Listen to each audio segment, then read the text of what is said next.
배우 남보라가 기독교와 대중문화를 접목한 축제. 수상한 거리 페스티벌 시즌9에서 제가 만난 하나님은 공의의 하나님이고 사랑의 하나님이라고 간증했다. 저는 방송 일을 하고 있는 사람이다. 소위 말하는 연예인이다. 어렸을 때부터 연예인을 꿈꾼 것은 절대 아니다. 하나님의 계획하심 아래 이런 직업을 갖게 되었다고 생각한다. 가족이 많다 보니 부모님께서 엄청 열심히 사셨음에도 불구하고 생활이 부족했다. 그래서 어릴 때 이사를 자주 다녔고 이사를 가면 갈수록 집이 작아졌다며 그런데 감사하게도 나는 불쌍해, 불행해 이런 생각을 해본 적이 단 한 번도 없다. 남들보다 조금 못 가졌다 이 정도였다. 부모님이 사랑으로 키워주셨기 때문인 것 같다. 부모님 덕분에 스스로를 불쌍하다고 생각한 적이 없었다. 어느 날 갑자기 저희 집이 TV에 나왔다. 그때 저는 TV에 나가는 게 너무 싫었다. 부끄럽고 창피해서 촬영을 피했다. 엄마가 협조해달라고 해서 진짜 잠깐 촬영을 했는데 방송 후 검색어 1위에 제 이름이 올랐다. 평범한 제 일상에 이상한 일들이 일어났고 기획사에서 엄청 연락이 왔다. 전화를 안 받고 피해 다녔다. 그런데 유독 한 회사가 2달 넘는 시간 동안 러브콜을 해줬다. 엄마의 제안으로 기획사 계약서를 썼다. 매일 욕먹고 연기 못한다는 소리를 듣고 핀잔 듣고 오디션도 수없이 떨어졌다. 질책도 많이 받았다. 안티카페도 생겼다. 욕만 먹다가 고3이 됐는데 가지고 있는 게 연기밖에 없었다. 입시를 정말 열심히 했다. 수시 7개 학교에 떨어졌는데 다행히 정시 2개 학교에 합격했다. 대학에 들어감과 동시에 기획사에 사기를 당하게 됐다. 회사도 없었고 학생이 됐다. 이력서를 들고 어디를 갈까 생각하니 또 연기밖에 없었다. 그래서 기획사를 알아보기 시작했고 방송 생활을 하게 됐다. 오디션에 너무 많이 떨어졌다. 그만두고 싶었다. 연기를 접으려 했다.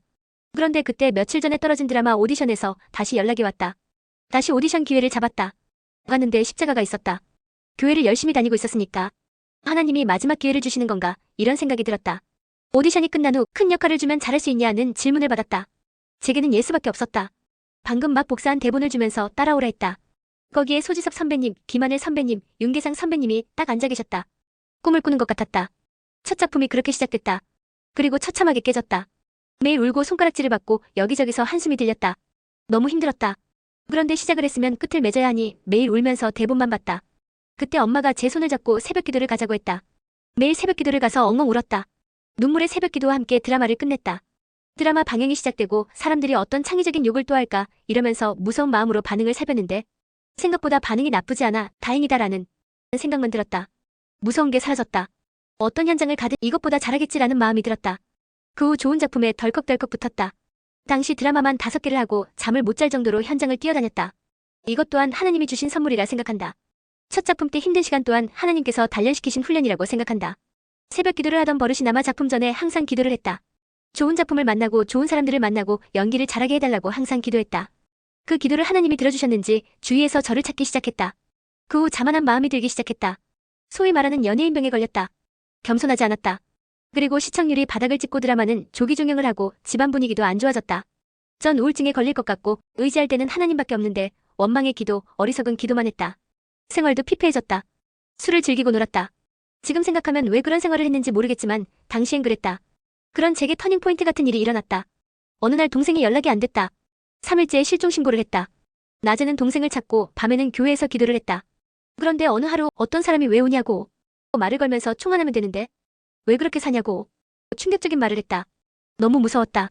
내가 왜 죽어야 되냐 구하면서 그 사람을 밀치고 나와 다른 교회에 가서 기도를 했다. 그리고 동생을 크리스마스에 찾았다. 하얗게 눈이 내렸는데 너무 예뻐서 슬펐다. 그 후 매일 밤 제 귓가에 매일 죽어라는 소리가 맴돌았다. 일상으로 돌아오기까지 엄청 오랜 시간이 걸렸다. 살기 위해 새벽 예배를 갔다. 살려달라고 기도했다. 아주 조금씩 회복되기 시작했다. 점점 귓가의 소리는 안 들리기 시작했고 점점 생기와 활기를 되찾아갔다. 그러다 신기한 경험을 했다. 시공간이 멈추고 빛이 떨어지는 느낌을 받았다. 하나님께서 저를 찾았고 보았다고 하셨다. 제가 느낀 건 3초 정도였는데 시간을 보니 1시간이 지나 있었다. 그때 처음으로 하나님께 죄송하다고 잘못된 길을 걸어왔다고 회개 기도를 했다. 그때부터 하나님 뜻대로 살고 싶다는 생각을 했고 선교활동, 성경 공부도 열심히 했다. 하지만 나약한 인간이라 같은 실수를 반복했다. 신나게 놀고 회개하고 반복된 생활 끝에 지금의 제가 있다. 지금은 아니라고 생각하는 행동은 하지 않고 예전에 좋아했던 곳도 가지 않는다. 생각도 맑아지고 표정도 밝아지고 건강을 되찾게 됐다. 가랑비에 옷 젖듯 조금씩 변해갔다. 하나님이 일하시고 하나님과 교제하다 보면 변화가 있다는 것을 체험하고 나니 많은 사람들이 이 좋은 걸 느꼈으면 좋겠다는 생각이 들었다. 지금은 교회에서 쪽방촌 봉사를 하고 있다. 새벽 예배 때 청년부 목사님이 청년부 활동을 제안해 주셔서 27세 때 처음으로 공동체 생활을 했고 이후 봉사부에 들어갔다. 남을 돕다 보면 나도 살 수 있을 것 같았다. 지금까지 6년차가 됐고 작년에 봉사부 실장이 됐다. 실장 인수인계를 받은 때에 교회에 노숙자 분이 들어왔다. 쪽방촌 봉사를 하다 보니 그분이 아무리 옷을 갖추고 와도 노숙자인 걸 한눈에 알아봤다. 저분에게 하는 행동이 예수님에게 하는 것이라는 말씀이 떠올랐고 기회라 생각했다. 성경책을 드리려 했는데 전부를 드리라는 마음이 들었다. 부정했다. 그런데 그때 설교의 목사님이 왜 망설이십니까? 지금 당장 하세요. 전부를 드리십시오라고 했다. 목사님 그만하세요라고 말하고 싶었다. 예배가 끝나고 한참 기도했다. 노숙자분이 나가길 기다렸는데 그분이 안 나갔다. 그래서 믿음으로 봉사비 회비와 갖고 있던 모든 것을 드렸다. 어떻게 얘기할지 다음 달 봉사를 어떻게 할지 막막했다. 그런데 딱 회비만큼의 공돈이 생겼다. 그렇게 봉사부 일을 시작했는데 기적 같은 일이 매달 일어났다. 봉사를 열심히 하는데 계속해서 쌓였다. 엄청난 경험을 하면서 모든 것을 하나님께 맡기면 내가 생각한 것보다 엄청나고 큰 일을 하나님께서 제 대신 해주시는 것을 느꼈다며 이제는 봉사일처럼 내 인생도 하나님께서 운영해주시면 얼마나 좋을까라는 생각을 한다. 이제는 내 뜻이 아닌 하나님의 뜻대로 가고 싶다는 기도를 한다. 그 길이 제일 빠른 길 같다.